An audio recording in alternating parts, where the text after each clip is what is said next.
Hey, what's up you guys? It's Ruthie and welcome back to my channel. In today's video, we're going to go into part 2 of chapter 18 of Marked by PC Cast and Kristen Cast. So let's get right into this video.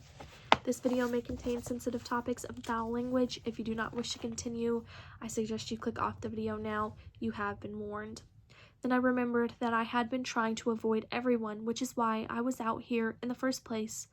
What are you doing out here, Eric? I followed you, he said simply. Why? I figured I knew what Aphrodite had pulled in there, and I thought you might need a friend. You're rooming with Stevie Ray, right? I nodded.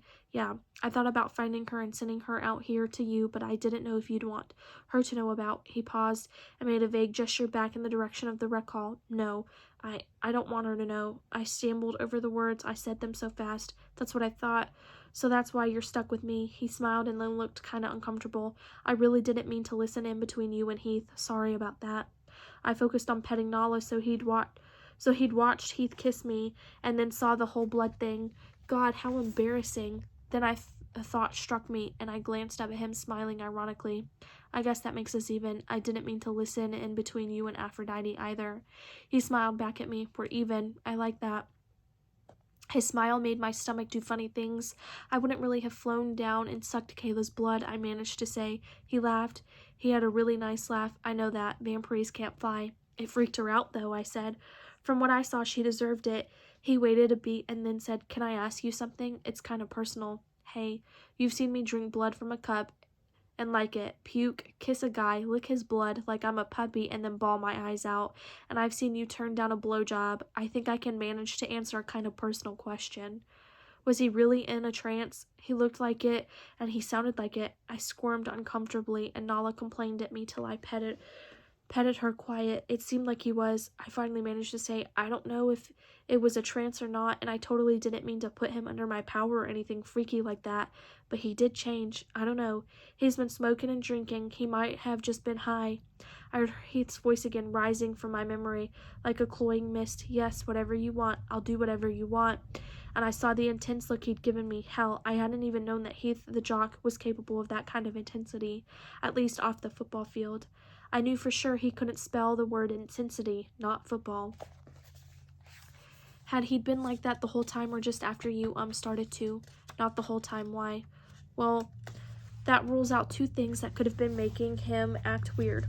One, if he was just high, then he would have been like that the whole time. Two, he might have been acting like that because you're really pretty, and that alone could make a guy feel like he's in a trance around you. His words made something flutter low in my stomach again, something that no guy had made me feel before.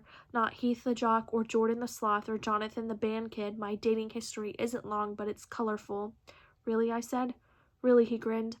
How could this guy like me? I'm a blood-drinking dork. But that wasn't it either, because he should have noticed how hot you look even before you kissed him.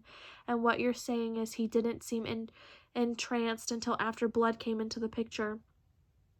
Entranced. He actually said entranced.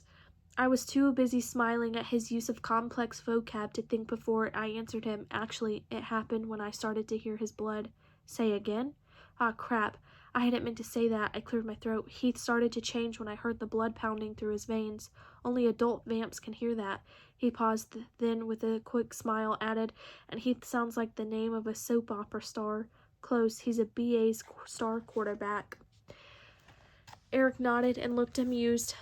By the way, I like what you changed your name to. Knight is as cool as the last name, I said, trying to hold up my end of the conversation and say something even slightly insightful. His smile widened.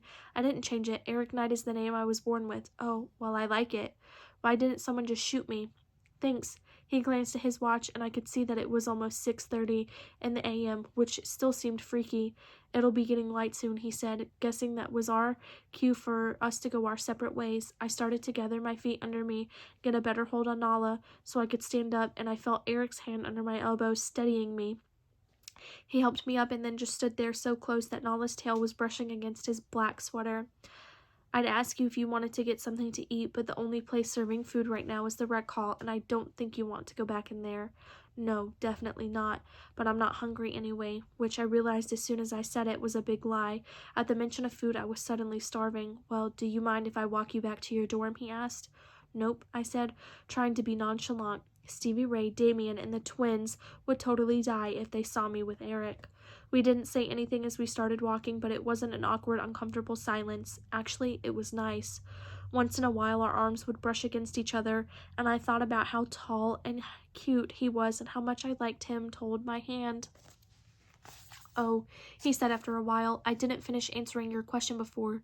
The first time I tasted blood at one of the Dark Daughters rituals, I hated it, but it got better and better each time. I can't say I think it's delicious, but it's grown on me, and I definitely like the way it makes me feel. I looked sharply at him, dizzy and kind of weak-kneed, like you're drunk, only you're not. Yeah, he said. Hey, did you know it's impossible for a vamp to get drunk? I shook my head. It's something about the change does to our metabolism.